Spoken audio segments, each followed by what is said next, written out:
mempertahankan hawa nafsunya untuk membunuh orang lain lewat santet lah gitu, Mas. Betul. Biarkan mbah itu mati karena Allah, bukan karena ilmunya. Mbah perbanyak istighfar, perbanyak sholawat saya gitu, Mas. Tapi alhamdulillah mbahnya mau nurut sama saya. Berarti tobat ya? Iya, tobat, Mas. Tobat. Tobat tapi masih sakit. Masih sakit, Mas. Iya. Karena gini, Mas. Orang punya ilmu santet, Iya. ya, itu sulit diprediksi loh, Mas. Oh gitu. Karena orang berilmu santet, sholatnya itu lebih bagus daripada orang yang tidak punya ilmu santet. Dodar. Geranda zaman dulu kan bukan seperti sekarang pakai stainless atau apa, kayu ya. bambu toh. Bambu. Oh, bambu. Buat mendadak, makanya lama prosesnya. Ya kan? Iya. Buat mendadak gitu loh, Mas. Itu loh, Mas, ya. Yang namanya geranda itu Iya. terbakar. Ini nyata. Terbakar kan ya, namanya orang sebagian yang mungkin ya takut dengan sambaran petir. Kalau saya kan tetap dengan pendirian saya. Seandainya saya mati kena petir waktu itu karena memikul jenazah itu, Iya. saya yakin matinya saya itu mati syahid, Mas. Ini pripun Mbah nganu ya. Banyak cerita kan santet. Sebagai orang Banyuwangi itu di Indonesia kan terkenal Banyuwangi. Santet. Banyuwangi. Nah, ini mumpung saya ketemu dengan Mbah yang asli Banyuwangi, daerah Wetanan, nah, pasti banyak tahu tentang santet. Ini bisa diceritakan Mbah. Untuk santet kan saya pernah cerita itu banyak jenis Santet. Nah, kalau menurut Mbah, Eh. santet yang paling ganas itu santet apa? Yang gimana itu? Santet ini terkenalnya Banyuwangi. Iya betul. Nah, Aku sebenarnya kasihan, Mas, kasihan sama siapa? sama orang Banyuwangi, Kenapa? termasuk saya sendiri. Iya. Karena setiap orang menyebut kalau sudah bicara tentang santet, Iya. santet Banyuwangi, santet Banyuwangi, ya kan? Iya. Padahal santet itu banyak. Ada santet Using, ada santet Thailand, ada santet Tanah Melayu, terkenal gue. Ada santet Janur Ireng. Iya. Pada umumnya janur kan hijau Kuning. atau kuning. Iya. Kalau hijau bukan janur namanya, ya kan? Daun. Ya. Terus ada santet pring sedapur. Ngerti gak maksud pring sedapur? Pring sedapur ini, Mas, ya. Orang itu satu rumah itu mati semuanya. Oh, iya. Itu pring sedapur, hati-hati loh. Kalau orang sini bilangnya gereng. Kalau orang lain itu di daerah lain itu Pring. gereng itu pring, ada yang juga barongan. Barongan Ya. pring atau bongkotan Ya, pring. itu kan satu Ya, keluarga kan. itu kalau menurut orang sana itu pring sedapur, Mas. Pring sedapur. Jadi santet itu jenisnya banyak. Ada tenung.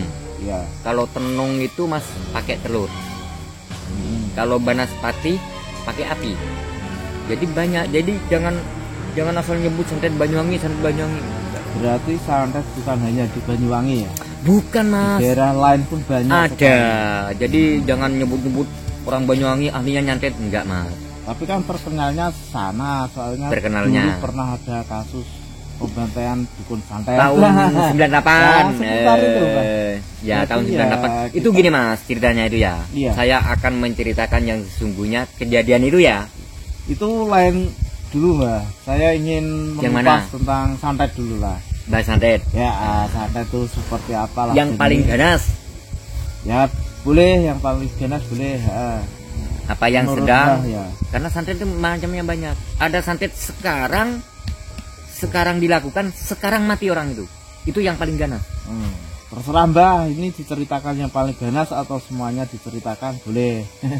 Gitu. Ya. Masnya siap? Siap untuk belajar, untuk pengalaman lah. Pengalaman. Baru tahu. Ya. Kalau ilmu santet, jujur, Mas, ya, Ya. saya tidak punya. Kalau ilmu santet, Tapi kan pastinya sebagai orang Tahu. daerah timur tahu. Wah. Ya. Gimana Walaupun ini? saya tahu caranya menyantet, ya kan? Ya.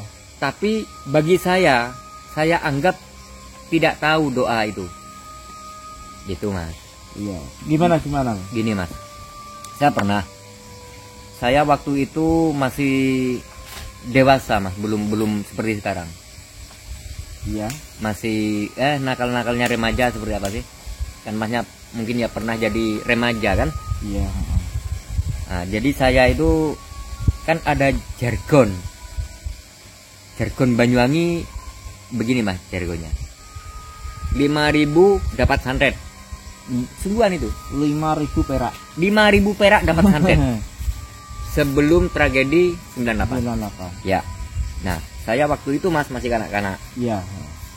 Saya itu pernah sama seseorang tapi nggak saya mau sebut namanya. Orangnya sudah wafat mas, sudah tahun berapa. Saya disuruh beli kemenyan, ngerti kemenyan nggak? Tahu. Ya. Saya waktu itu dikasih uang itu 10 rupiah. Uangnya kecil, 10 perak. Iya. Kecil jangan segitu. Nah, terus saya memang suka main di rumah orang itu. Gitu mas. Saya suka main di sana.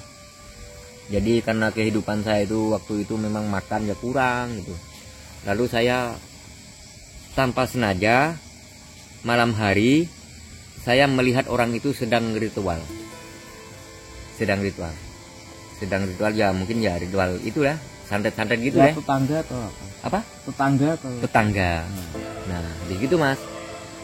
Pagi harinya saya tanya, kalau saya panggil mah Pak D gitu. Iya. Pak D, tadi malam Pak D ngapain itu kok bakar-bakar di belakang rumah, terus tangannya gini mas tangannya. Terus matanya melotot gini. Saya melihat sendiri masalahnya. Jadi bola mata itu seakan-akan kayak mau keluar gitu. Terus api yang keluar asap di sini kembul. Nah habis gitu mas, kamu sok tahu aja, anak kecil nggak perlu tanya tentang itu. Enggak Pak D, saya kan pengen tahu lah, siapa tahu nanti saya membutuhkan. Bener katanya, malah saya mau diajarin mas, gitu ceritanya mas. Nah begitu, setelah saya banyak ngotot yang terlalu, ternyata itu ilmu santet. Gitu, ilmu santet. Nah itu jadi diajari gak? Atau gak mau? Siapa? Jenengan? Mau, tapi ada syaratnya Pak D. Misalkan saya belajar tentang itu kan nyelakai orang nah gitu. Iya, nyelakai orang nah. Walaupun saya tahu tentang dosa, tujuan saya mungkin kalau menurut masnya ketika saya belajar ilmu santet, ternyata itu ada di Al-Quran. Ilmu santet itu. Dan di Al-Quran sampai sekarang kan ada, Al-Quran ada. Saya sudah tahu kalau ilmu santet itu memang dosa. Tapi waktu itu ngaji saya kan namanya masih remaja nakal mah nggak seperti sekarang. Waktu itu saya tanya, Pak D, tapi dosa kan? Dosa. Lalu bisa ditobatin nggak? Bisa katanya. Nah, namanya saya anak remaja, mau. Nah, kemauan saya itu mas karena ada maunya. Saya mau belajar ilmu santet karena ada maunya. Nah, Pak D, misalkan saya nyantet orang, lalu orang itu misalkan untuk menyembuhkannya di mana caranya? Cara menyembuhkan ini. Nah itu yang saya cari mas. Bukan ilmu santetnya, tapi harus belajar penangkalnya, harus belajar ilmu santetnya dulu. Harus tahu ya. Harus tahu dulu. Jadi jangan asal bicara kalau saya bisa menangkal santet, tapi dia belum pernah mempelajari, bohong orang itu. Bener nggak? Iya. Jangan mengatakan pedas kalau belum memakan cabai. Jangan merasa pahit kalau belum meminum obat. Pahit katanya, tapi belum diminum. Jangan-jangan obatnya madu, manis kan? Gitu mas. Ini sepengalaman saya ya. Nah, cerita singkat ya mas ya. Setelah saya belajar ilmu itu, saya sudah hafal Pak D ya, gitu. Sekarang saya penangkalnya. Nah, penangkalnya enggak ya? Itu yang dikasihkan itu ilmu santet jenis apa? Sing itu? Iya, yang dikasihkan jenengan. Sing dikasih saya? Iya. Itu nganu mas, janur ireng. Oh, janur ireng. Iya, janur ireng jenisnya. Jadi saya mengambil janur ya dong. Janur itu malam hari itu dipendam dulu mas. Dipendam ya kayak orang mati itu mas. Iya. Janurnya itu 7 lembar itu mas. Iya. Terus diikat 3 bagian. Jadi ujung diikat, ngikat tengah sama atas. Ngikatnya itu bukan sembarangan tali mas. Khusus. Pakai apa itu? Pakai apa? ngikatnya? Pakai itu mas, batangnya pohon pisang tapi pisang mas, ambil tebuknya itu. Iya, itu tebuk itu. Ya, ngambil itu pinggirannya tapi. Ya, Ngambilnya itu nggak boleh pakai tangan mas. gimana? Nggak kan, kalau orang pada umumnya buat ikat kan ngambil di tangan suwe gitu. Iya. Enggak mas, ngambilnya beda. Ngambilnya itu ya tidak boleh ada yang tahu. Terus cara mengambilnya, tali khusus buat ngikat itu, Iya. itu harus telanjang bulat. Itu harus pas jam 12 malam. Nggak usah belajar mas. Untuk harinya ditentukan. Oh enggak, kalau harinya enggak Bebas, ditentukan. ya? Bebas, yang penting pas jam 12 malam. Saya pertama mas ya, saya gigit itu susah masih dapatnya. Nah setelah itu gagal kan saya. Iya. Saya tanya, nggak bisa bahasa ngambil seperti itu, saya gitu. Caranya gimana kamu ngambil? Saya langsung gigit dari atas. Jadi saya naik ke atas pohon pisang itu, Iya. kan ada papah itu kan. Ya, Nah ambil urutannya dari itu. ujung ke atas. Nah baru digigit di suwe gitu. Saya pakai tangga pring zaman dulu Ya, mas. bambu. Ya habis gitu mas, saya diajarin itu, saya belajar lah. Terus habis gitu, mbah, terus habis ini gimana caranya? Antara kamu bisanya dan tidak, kamu harus buktikan dulu katanya. Dek, saya gitu. Yang disuruh santet itu sama mas, Siapa? saudara kandung saya sendiri. Otomatis saya nggak mau lah. Itu untuk percobaan, Untuk percobaan. untuk pembuktian. Iya. Terus itu mas ya, saya diam ya, saya pulang. Oh ya mbah, karena saya tanya penangkalnya nggak dikasih tahu. Kalau belum dicoba, saya pulang ke rumah. Saya ambil pusaka, ambil keris punyanya bapak saya. Saya sembunyikan di belakang saya. Saya sudah terlanjur belajar ilmu santet. Iya. Kalau saya nyantet sama orang yang ngajarin saya tidak mungkin. Karena apa? Dia ilmunya sudah tahu. Nah, lebih tinggi kan? Lebih ya? tinggi. Nah, habis gitu mas, saya ambil pusaka, saya selipkan di pinggang saya. Iya. Saya datang lagi. Mana udah kamu coba? Sudah mbah, kayak gitu. Nah, Tapi saudaramu kok nggak sakit? Sakit mbah, kayak gitu. iya. Saya tahu katanya. Berarti orang itu sakti benar. Tahu kalau di Kalau ya. kena antara dia, antara Kalau kena dan nggak tidaknya jujur. itu tahu mas. Padahal kakak saya itu rumahnya jauh loh mas. Iya. Bukan di kampung itu, kan sudah menikah. Terus saya gini mas, saya ambil keris, bah, saya sudah terlanjur, saya belajar ilmu santet saya gitu, pakai keris saya. Karena setahu saya ilmu santet kalau tidak digunakan itu bisa mencelakai dirinya sendiri. Oh gitu ya. Iya mas, makanya jangan sekali-kali ya belajar. Iya. Terus simbah itu apa mas? Dia nggak takut mas sama keris yang saya pegang. Dia hanya tertawa. Berarti dia untuk mengancam itu untuk apa tuh kok diancam pakai keris? Simbahnya? Karena saya nggak diajarin cara Mau keinginnya mau diajarin cara untuk mengobati.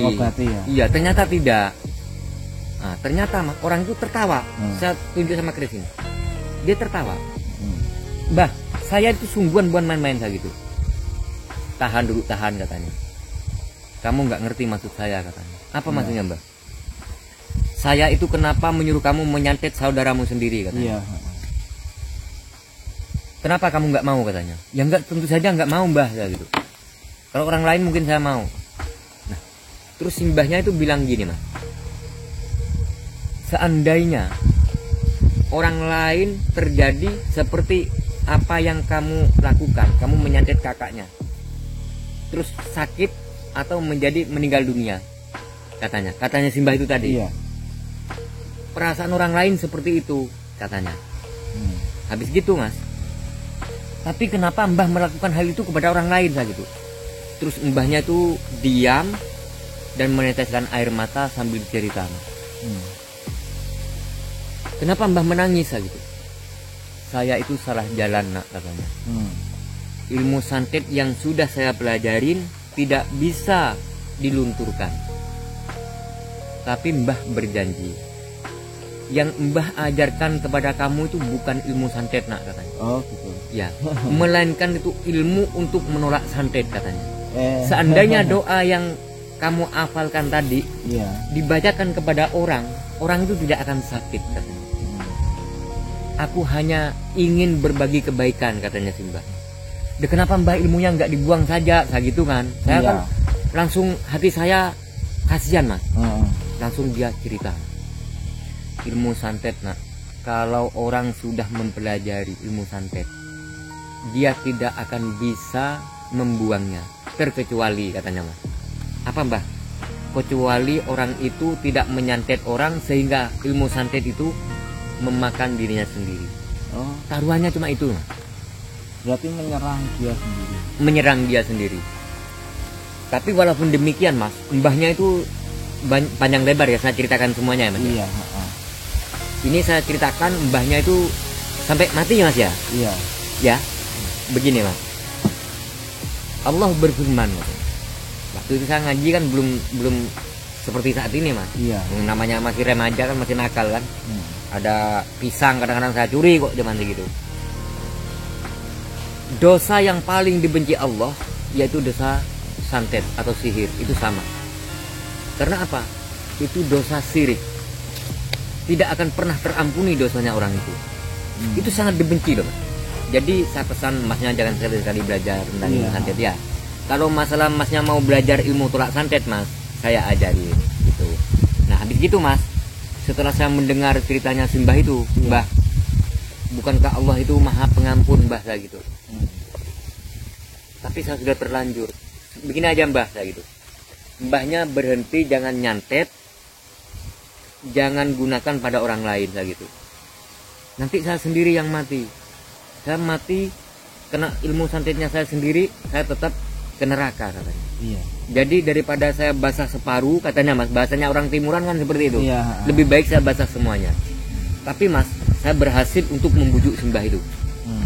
Tapi ya benar apa tidak, karena waktu itu saya kan nggak seberapa bisa ngaji. Begini Mbah, saya pernah mendengar dari para kiai saya gitu. Sebesar apapun dosanya orang itu, kalau orang itu bertobat dengan taubatan nasuha, maka Allah itu ampunannya lebih besar daripada dosanya umatnya, kayak gitu Mas. Iya. Saya sampaikan seperti itu sama mbahnya itu. Nah akhirnya mbahnya itu menangis lagi. Kenapa Mbah menangis? Seandainya kamu tahu perasaan aku setelah aku mendengar apa yang kamu sampaikan, katanya Simbah itu, saya seakan-akan itu ingin lahir lagi dari kandungan sang ibu, katanya. Dia menyesali. Jadi pesan Simbah waktu itu Mas ya, dia masih dia sehat ya. Iya. Jangan sampai belajar tentang ilmu santet, katanya. Karena santet itu mudah dipelajarin, sangat mudah, Mas. Di Al-Quran ada, cuman bacanya yang dibalik, gitu Mas. Tapi suratnya nggak saya jelaskan, cuman ada gitu aja. Nah, habis gitu Mas, Simbahnya itu sakit Mas. Nah setelah sakit saya dengar dari orang-orang ya, namanya saya rahasiakan Mas. Iya. Inisial S. Mbak S itu loh sakit, katanya. Nah, habis gitu saya main Mas, saya nyatakan sakit beneran apa tidak. Ternyata sakit. Nah, Mbahnya kenapa gitu? Ini mau saya sakit, katanya. Sakit karena apa Mbah? Saya gitu. Saya jujur ya, katanya. Saya sudah lama tidak menggunakan ilmu. Mungkin yang dirasakan orang lain setelah kena santet saya mungkin seperti ini rasanya, katanya. Nah, terus saya gini Mas, Mbah tetap ya, tetap walaupun keadaan sakit seperti ini, tetap Mbah pertahankan. Maksud saya pertahankan bukan rasa sakitnya, pertahankan hawa nafsunya untuk membunuh orang lain lewat santet, saya gitu Mas. Betul. Biarkan Mbah itu mati karena Allah, bukan karena ilmunya. Mbah perbanyak istighfar, perbanyak sholawat, saya gitu Mas. Tapi alhamdulillah Mbahnya mau nurut sama saya. Berarti tobat ya? Iya, tobat Mas, tobat. Tobat tapi masih sakit. Masih sakit Mas. Iya. Karena gini Mas, orang punya ilmu santet, Iya. ya, itu sulit diprediksi loh Mas. Oh gitu. Karena orang berilmu santet, sholatnya itu lebih bagus daripada orang yang tidak punya ilmu santet. Oh itu untuk menutupi atau gimana? Alimnya luar biasa. Iya lah, benar Mas. Sholatnya luar biasa. sedekahnya luar biasa. Orang yang punya ilmu santet nggak pelit mas, nggak. Sholatnya luar biasa, sulit diprediksi oleh orang. Ya saya masih ingat di mana Mbah Seso di zaman para nabi dulu, ya mungkin ya seperti itulah bahasa Seso itu. Nah, tapi saya cerita tetap yang ini, saya nggak ngadikan penjaraan, nggak. Ya. Tetap Mbah ini ya, inisial S ini. Setelah itu mas, mbahnya itu tetap semangat beristighfar, bersolawat, beristighfar, bersolawat.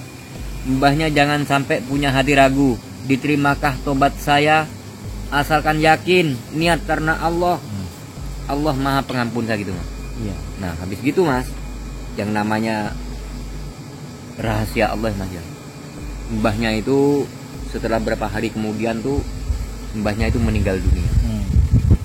Setelah meninggal dunia mas ya, namanya peringatan untuk kita belum berakhir di kematian itu mas. Cerita singkat ya. Setelah mbah itu mati itu sekitar jam 8 pagi mas. Musim kemarau waktu itu kemarau panjang mas. Tanah itu sampai pecah-pecah gitu mas. Sigar dari wong etan. Iya. Nah, habis gitu mas, mbahnya itu dimandiin dah. Waktu dimandiin itu mas ya, matahari itu, teriknya matahari panasnya luar biasa. Itu sekitar jam 10 siang. Kan masih belanja, namanya orang desa kan belanja ke pasar kan jauh kan. Yang namanya hujan itu mas ya, bukan hujan pada umumnya deras, enggak mas. Hujan itu jarang-jarang, tapi kena kulit itu tok. Kepala saya tuh rasanya sampai ngeluh, pusing. Hujan itu kalau orang sekarang bisa dikatakan hujan es gitu, tapi nyatanya bukan es. Iya. Air, tapi rasanya tuh sakit mas. Padahal kemarau. Kemarau itu, kemarau. Nah habis gitu mas ya,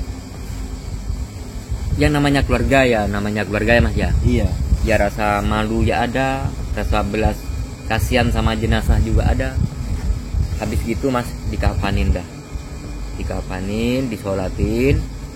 Waktu disolatin mas ya, waktu jarak berapa meter dari musola itu belum ada tanda apa-apa. Setelah dari rumah kurang lebih 100 meter mas, tiba-tiba petir mas, keluar katanya, nyamber jenazah. Saya bukan hanya kaget mas, saya kan mikul kan. Iya. Ya Allah saya gitu. Tapi banyak yang tahu ya. Semua orang ya tahu mas. Semua orang tahu, orang sekampung sedesa tahu. Benar. Saksi hidup masih ada. Iya. Masih ada. Ini nyata loh, bukan cerita karangan saya. Wong anaknya almarhum itu sekarang jadi itu mas. Jadi suaminya kakak misanan saya, kakak sepupu saya. Gitu mas. Nah, habis gitu mas, petir itu bukan hanya di situ saja loh. Iya. Tapi nggak hujan itu sudah reda hujannya ya, hujan yang besar-besar tuh. Setelah mau nyampe lagi ke makam, sudah mendekati lokasi pemakaman. Iya. Dadar. Geranda zaman dulu kan bukan seperti sekarang pakai stainless atau kayu ya. Bambu toh. Bambu. Buat mendadak, makanya lama prosesnya. Ya kan? Iya. Buat mendadak gitu loh mas. Itu loh mas ya. Yang namanya geranda itu. Iya. Terbakar. Ini nyata. Terbakar kan ya, namanya orang sebagian yang mungkin ya takut dengan sambaran petir. Kalau saya kan tetap dengan pendirian saya. Seandainya saya mati kena petir waktu itu karena memikul jenazah itu, iya. Saya yakin matinya saya itu mati syahid mas. Saya yakin itu. Jadi saya takutnya hanya kepada Allah sampai sekarang. Jadi waktu itu saya nggak punya rasa takut sama petir kayak sama apa, nggak punya takut mas. Itulah kalau orang itu betul-betul tahu sejarahnya santet. Bukan seperti orang sekarang mah gembor-gembor. Kan banyak itu di dunia maya zaman sekarang kan sudah digital ya. Yeah. Di YouTube kan banyak. Yeah. Santet saya makan. Kalau ketemu sama santet beneran mas, mungkin orang itu kepalanya masuk ke dalam pantatnya. Benar itu. Benar mas. Nah, habis gitu mas, kita yang tadi itu ya. Iya. Kan gini mas, kan mayit belum belum nyampe kuburan sudah jam petir, tetap saya pikul. Setelah masuk lokasi kuburan mas ya, kan ditaruh dulu kan. Iya. Terus gimana galinya kok belum selesai ya gitu. Loh, di sini petir dari tadi. Jadi mayit di rumah itu petir di lokasi makam itu sudah menyambar. Nah habis gitu mas, ayo cepat-cepat katanya kiainya. Wong kiainya itu akhirnya pulang, nggak sampai Menguburkan itu. nggak sampai petir mas, mayit di apa diturunkan dari geranda kan. Iya. Itu udah petir lagi. Set. Namanya kain kafan mas, pembungkus jenazah itu. Iya. Kebakar. Saya kalau ingat itu ya Allah mbah saya gitu. Dosa apa ini mbah, tapi semoga ini menjadi asap duniamu mbah saya gitu. Iya. Karena kan belum dikubur. Iya. Belum dikubur. Saya loh mas waktu itu mau minum itu rasa takut saya gemeteran. Habis gitu saya berdoa mas, ya Allah, yang waktu itu kan belum ngerti doa-doa seperti sekarang mas. Iya. Tapi kan Allah Ta'ala maha tahu maha mendengar kan. Ya Allah, mbah ini dulu pernah mengajarkan kepada saya, jangan sampai nak kamu belajar tentang ilmu santet saya gitu. Almarhum ini ya Allah saya gitu, walaupun Allah tidak butuh cerita saya, Allah sudah tahu apa niatan saya saya gitu. Iya kan? Iya. Walaupun saya tidak curhat, Allah sudah tahu maksud hati saya. Tapi alangkah baiknya kalau saya berdoa kepada Allah. Kalau saya tidak berdoa kan dianggap sombong. Iya. Almarhum ini sudah menanam kebaikan kepada hamba ya Allah saya gitu mas. Sudah mengajarkan cara menangkal ilmu santet saya gitu. Gitu mas. Sampai sekarang mas, kalau ada orang belajar mbah caranya menangkal ilmu santet itu gimana, saya ajarkan mas. Atau untuk menolong orang biasanya nolong ya. Iya. Saya sering mas nolong orang mas. Masa kan sudah tahu kan. Iya. Nah, jadi saya kalau nolong orang itu kan dikasih amplop sama yang punya kan, ya bukan saya apa ya menolak rezeki, tidak, karena saya kan apalagi saya kan punya pekerjaan khusus ya, punya pekerjaan yang apa ya bukan antara doa dan doa kan. Iya. Saya takut mas kalau soal itu. Nah begitu mas, dikuburlah jenazah itu. Dikuburlah jenazah itu, saya terlintas di pikiran saya nih gini mas, Allah maha pengampun, dan simbah ini sebelum wafat di waktu sakit, mbah ini sering bersikir. Sudah tobat. Iya, sudah tobat, sudah beristighfar, sudah bersolawat. Saya terlintas di pikiran saya mas, padahal tidak ada yang ngulang. Iya. Saya berdoa di dalam makam sebelum diazanin. Iya. Tapi doanya saya itu begini mas. Saya pertama ya, Bismillahirrahmanirrahim. Bi syafaati Nabi Muhammad sallallahu alaihi wasallam, Al-Fatihah. Bi barokah wal karomah Syaikhul Qadir Al-Jailani, Al-Fatihah. Iya. Habis gitu saya bersolawat sebanyak-banyaknya mas. Solawat apa saja. Lalu saya tiupkan kepada tangan mas. Saya pegang mas jenazah itu, yang kain murinya sudah gosong itu mas. Iya. Itulah mas, alhamdulillah. Memang kain muri tetap kebakar. Iya. Tapi kulit yang gosong jenazah itu menjadi mayit semula. Iya mas. Sebelumnya gosong terus enggak. Iya. Ternyata mas, setelah saya dewasa seperti ini, Iya. ternyata sabda Rasul ada yang seperti itu. Oh ada. Ada. Cuman jarang orang menceritakan kan. Tapi itu dibahas nanti lah. Saya menceritakan tentang yang mbah tadi ya. Iya. Setelah cerita singkat, diazanin, terus dikubur, iya kan? Iya. Saya itu mas ya, kalau cerita itu saya mau nangis. Saya teringat mbahnya itu sudah mengajarkan banyak kebaikan kepada saya mas, tentang menolak ilmu sihir. Itu yang saya ingat sampai sekarang.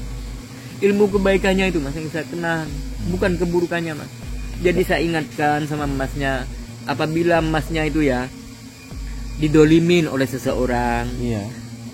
orang yang mendolimi masnya itu lihat dulu apakah orang itu punya kebaikan walaupun setipis debu.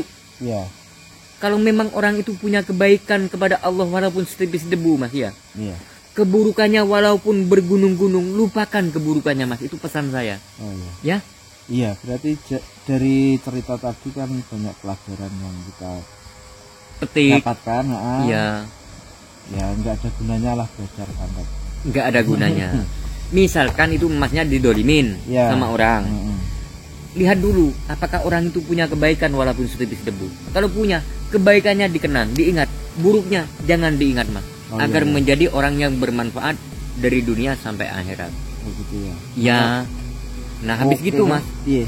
setelah setelah mbah itu sudah dikubur kan, Iya. orang-orang kan sudah pulang. Mm-mm. Saya itu belum pulang sendirian di sana. Terlintas lagi di pikiran saya. Iya. Biasanya malaikat itu juga makhluk Allah kan, ditalkinkan siapa saudaramu orang Islam semuanya kan gitu kan. Iya. Jadi orang-orang sudah pulang mas, saya tetap di atas kuburan itu. Karena saya mengingat kebaikannya, jangan sekali-sekali kamu belajar ilmu santet. Ternyata yang diajarkan sama saya Iya. itu ilmu untuk penolak santet. Nah, habis gitu mas, saya diam. Saya perbanyak baca Al-Ikhlas di atas makam itu. Saya itu seakan-akan itu apa ya, hawanya itu beda mas dengan sebelumnya. Seperti nikmat gitu, suasana itu semakin enak. Adem. Iya, udara itu semakin gimana gitu loh mas. Iya. Nah, terus seakan-akan ada suara mas, Iya. tenangkan hatimu. Gitu mas, sama saya seperti ada suara lah. Tapi saya bukan mengada-ngada mas ya. Iya. Ya seperti ada suara, tenangkan hatimu, sebarkan ilmu kebaikannya, pesan dari mbahnya gitu. Jadi pesan di masa hidupnya itu mas. Iya. Makanya saya tuangkan sama masnya. Iya. Jangan sekali-sekali belajar ilmu santet ya. Iya. Begini mas, katanya mbahnya itu, kalau kamu nak, kamu tidak bisa apa-apa, tidak bisa berbuat apa-apa, paling tidak kamu itu bisa membantu kesusahan orang lain, bisa mengurangi rasa sakitnya orang lain, katanya. Ilmu yang dikasihkan sama saya itu mas, gitu. Jadi itulah cerita dari simbahnya mantan dukun santet. Kenapa saya bilang mantan dukun santet mas? Karena beliau itu bertobat sebelum mati. Iya gitu. Ya, Ceritanya syukurlah. seperti itu.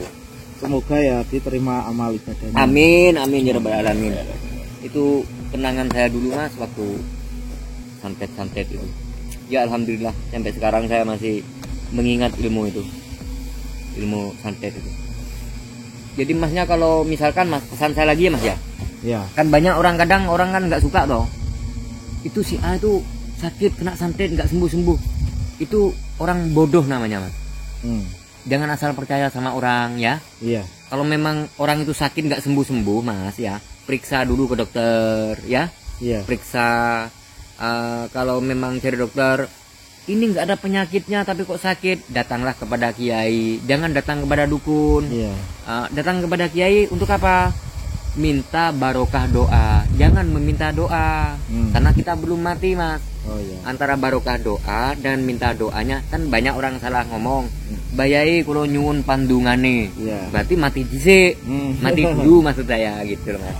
Jadi mintalah barokah doa gitu. Oke Bah, terima kasih. Iya mas ya.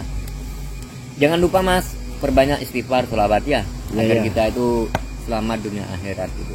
Siap. Mbah di sini jarang tidur mas ya, di bawah pohon ini kesukaan sih mbah. Ya ampun, kalau pamit Bah. Iya mas ya.